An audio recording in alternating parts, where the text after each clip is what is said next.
One of the most excruciating things about modern cinema is the painfully inaccurate depiction of social media. Inaccuracy can sometimes benefit many elements of storytelling, like anachronisms in the costuming and music. When the piece of media is reportedly making a commentary about social media, then it's just insulting the viewers by not getting it right. It doesn't take much to get it right, but when it's right, it's like a new achievement in storytelling has been unlocked. Social media is a new, hitherto unexplored dimension of existence that people can live a second life in. Outside of pulp science fiction in the 50s and 60s, this idea was never really explored until now. We're coming up with new and exciting and creative ways to hate ourselves and develop complex neuroses about every small aspect of our being. The features in these apps aren't user tested to check for what psychological effects they will have. It's to increase user engagement from within the app. We are the product and we fucking despise ourselves.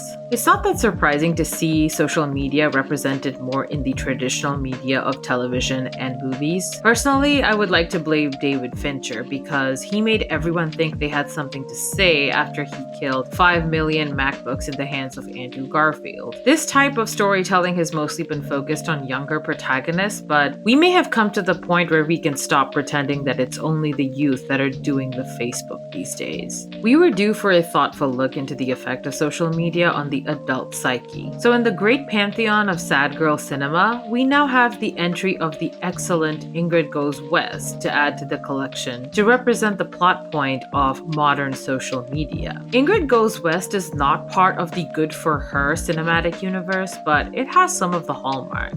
The protagonist is a girl going through some rough shit and is played by the very charismatic and magnetic Aubrey Plaza. It deals with loneliness and isolation and aspects of feminine rage, specifically focused on the frustration of being unable to make meaningful connections with the people that you want to make them with. You know, cozy rainy day afternoon viewing. What makes Ingrid Goes West particularly insightful is choosing to focus on the human interactions that social media relies on, and the choices and circumstances of the people using it. It doesn't treat the internet as Satan reborn, but the movie also understands that the internet is not the key to a paradise of connection either. Ingrid Goes West looks at the duality of this condition without moralizing to the audience about the choice of continuing to use social media.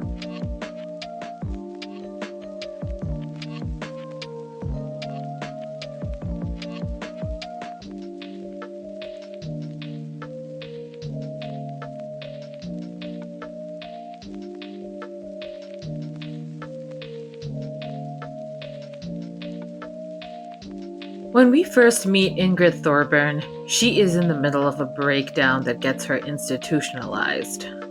Rough, I know. Her mother, who she was very clearly not only close to, but probably also taking care of, has recently passed away. She's clearly overwhelmed by the situation and completely unable to cope with being alone. Everything around her is a reminder that her life is less colorful and exciting than what life appears to be on Instagram. At her lowest point, she stumbles onto social media maven Taylor Sloan through a flattering profile in a magazine? Maybe Ingrid picked up the habit of physical print media when she had her phone taken away while she was committed. Anyway, she gloms onto Taylor after receiving a polite and completely harmless response from Taylor on one of the comments she left on her post. Ingrid is so fixated that she cashes in the check for her mother's estate and moves to Venice Beach immediately to find Taylor and reinvent herself. Social media apps tout themselves as community builders, at least in their marketing and to their shareholders. They can certainly bring people together around common ideas and causes from around the world. And that's always a good thing, right? Loneliness is an epidemic now, deepened further since 2020 because of the pandemic, and it continues to chip away at the collective mental health of people of all ages, but especially young people. It often comes with the double whammy of anxiety and depression, and it gets harder and harder to keep those crushing thoughts at bay without an encouraging support network. It's also very hard to find community in a culture that glorifies hyper-individualism that is telling you it is more more costly to be kind and compassionate. For anyone that is using social media, it's not hard to process why being online can oftentimes amplify loneliness. Ingrid herself is a personification of involuntary detachment. She wants friends and can't make any long enough to keep them. Addiction doesn't feel like a strong enough word to describe how Ingrid uses social media, but it comes pretty close. It feels almost obsessive compulsive when she's scrolling her feed and liking posts on Instagram. There is a mania so fervent you can tell she's barely registering what she's liking or even looking at. The intense social isolation has broken Ingrid down to the point where she has little control over her actions as she chases connection, like an addict chasing their high. The sadness and depression from losing her mother and the fear from having to start over and begin a new life is so overwhelming that Ingrid just seems to check out from life itself.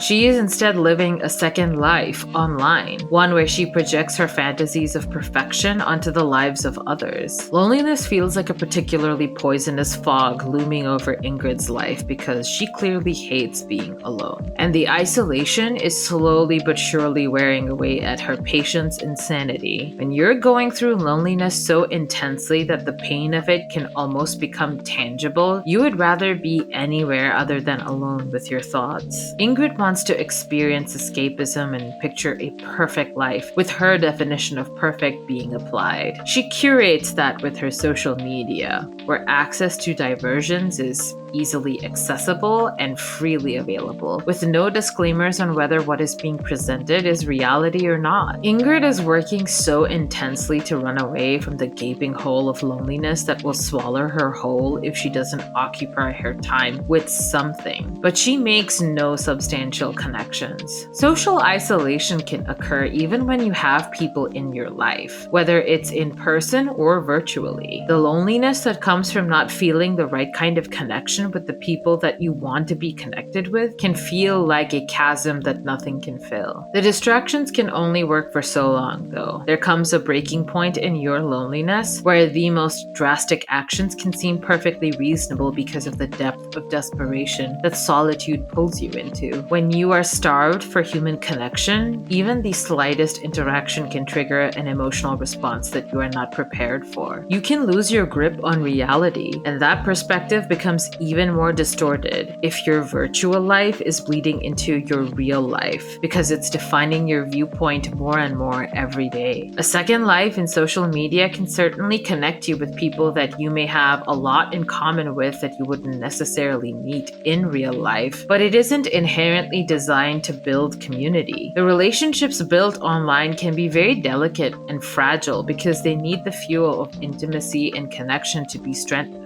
And that can sometimes only be facilitated through in-person reactions and interactions. We want the human touch of hands and bodies. We want our validation through the laughter and spontaneous reactions of others. We want the warmth of attention and interest and love.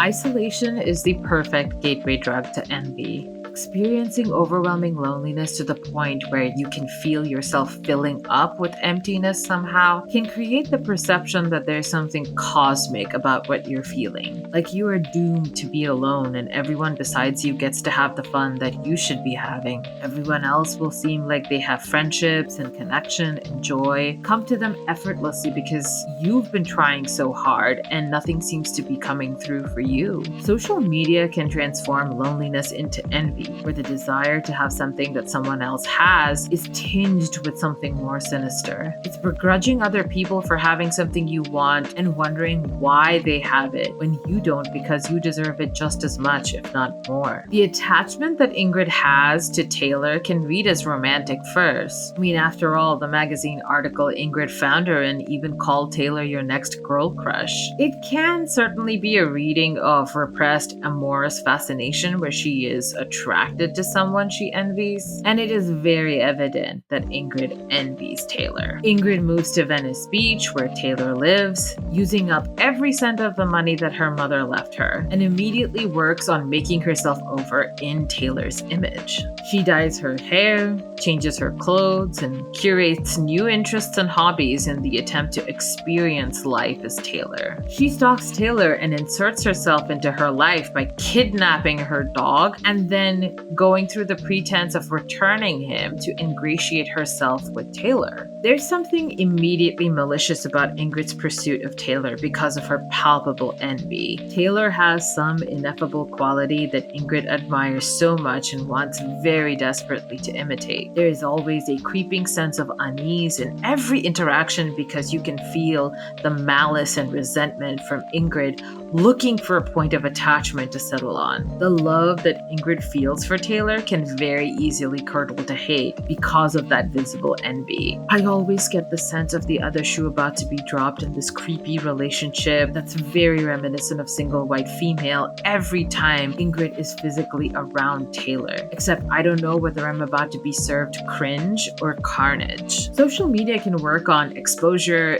entertainment, and information, but it also has the currency of desire and envy. It works on monetizing your attention and trying to get you to expand your horizons, but only through conspicuous consumption. A picture can very easily be built in your head about this image of yourself, more happy and more fulfilled once you have found the missing pieces to complete your life. There's always a rising sense of disparity in general amongst us these days, and the resentment of that inequity has become more and more vocal through social media, despite that envy is one of the main factors around why we feel this disparity. Envy and relatability are two sides of the social media coin. Pay to the ferryman to take you to the underworld of the internet. Ingrid doesn't just want what Taylor has. She's not merely greedy about her wealth and social access and status. She may start off seeming that way because Taylor has in some ways inspired Ingrid to begin anew and shed the grief and pain of loss. However, Ingrid is steeped in envy, and it is so fucking harmful because it ultimately provides no enjoyment to her at all. There is no unburdening or release or catharsis from experiencing the kind of envy Ingrid does.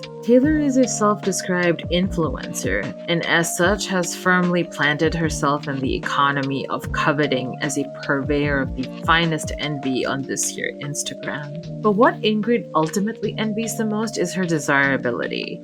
Her ability to make other people envious. It's not about looking a specific way or living a specific life. It's about being noticeable enough to get the attention of everyone around you and make them want to know you. Ultimately, all roads lead to the mountaintop of attention, and that's what Ingrid really wants. The ability to matter to someone by grabbing their attention. And grabbing their attention by having something they want is the easiest way to get it. The specifics of it all don't really matter. What really matters is the feeling like you matter. The curation of Taylor's enviable life, of course, eliminates all the foundational cracks that she has. Her strained marriage, financial difficulties she and her husband face, the pressure of monetizing her life as she has turned every moment and experience into a product. When Ingrid sees the illusion shattered, she feels betrayed, like it was a waste of energy to envy someone who still had all the same desirable qualities they did before, but just not as effortlessly as she thought. You're not worthy of envy or attention if what you're presenting on social media isn't the real you, because it's the internet. No one can just make some shit up and post it on their social media. That would be fake. You really think someone would do that? Just go on the internet and tell lies?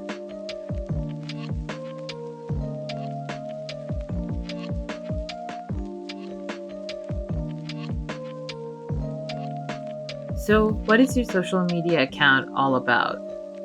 You. This is a feature, not a bug. You are the content and you are the product. You are in control of what you present about yourself online, and more importantly, what you exclude about yourself. Social media is propped up by the Gordian knot of whether lying by elimination is actually dishonesty or not. You want to build success on social media where you can cultivate a sense of familiarity, where people feel invested in your life because they feel like they know you, and they want good things for you because they feel like they know you. Ingrid Goes West focuses particularly on authenticity as a concept by examining both Ingrid and Taylor as a response to the expectation that the world, filtered through social media, puts on women. Taylor understands that she must walk a fine line of being an immaculate vision of aspirational wellness and wealth and beauty, while still being relatable and not alienating the people that she's supposed to influence. She performs authenticity to convince you that she is stripped of the gloss and veneer that people come to expect from traditional celebrities, to hide the very simple fact that every relationship she has is deeply transactional. An appearance of authenticity can excuse the rest of the shallow, conniving nature of Taylor's interactions with everyone around her, including her audience on Instagram. She creates the illusion of lifting the veil between the creator and their audience, while firmly maintaining that very clear delineation in reality by surrounding herself with people that she can use only to dispose of them once they no longer serve her needs. Authenticity is also part of the arsenal of the toxic positivity on social media. Being yourself is constantly emphasized without making room for the flaws and imperfections that also come with who you are. If you don't like who you are, or you're trying to change who you are, or even figure out who you are, the onslaught of forced positivity about loving yourself becomes unbearable. Ingrid struggles with her authenticity because she doesn't like who she is, but it's unclear whether there is a genuine sense of self-loathing or she's just aware of the fact that people don't feel comfortable when she's being completely herself. She tries to mold herself into something that she sees as infallible when it comes to likability. She wants attention and time. People are only willing to give that to the things that they like. Ingrid wants a personality that is likable, but she can't define what that is because she has no sense of self. The trauma of losing her mom, coupled with her isolation and the compulsion to spend all her energy and time on Instagram, has erased what was truly authentically hers. The most addictive aspects of social media is the ability to become someone else. It can be entirely based around your interests, or shining a light on specific aspects of your personality and hobbies, or just straight up inventing a new personality. It's incredibly easy to hide behind many layers of an armor of persona, whether it's irony or provocation or allure or rage. You can protect the most vulnerable parts of yourself without having to acknowledge them, because social media is about only showing the gloss without even acknowledging the grind. It's a performance, a pantomime of idyllic life where every moment or every thought is picturesque and worthy of memorializing. Performance of self around other people is not a new social phenomenon. We do this all the time. We try to get information about the people that we're interacting with and find commonality so we can be comfortable. We present ourselves differently based on who we're talking to, but if we don't know who that is, it can eliminate the choice of selecting what we have to present about ourselves. Our online personas can then become a complicated mix of the sides of ourselves that we feel like we have to hide from everyone else, and embellish existing parts of ourselves to beyond the point of recognition, or palatability even, to the people who know us in real life. With a new account, it can be a new lease on life. No expectations, no boundaries, just whatever you envision your new existence to be. Ingrid starts a new phase of her life without even acknowledging what came before it. And it comes with a brand new Instagram account. She builds herself what she thinks is a new life, but it's not new. It's a second life being half lived in parallel with her real life. Ingrid can't get authenticity from a clear sense of identity because she doesn't know which life she's in within any given moment.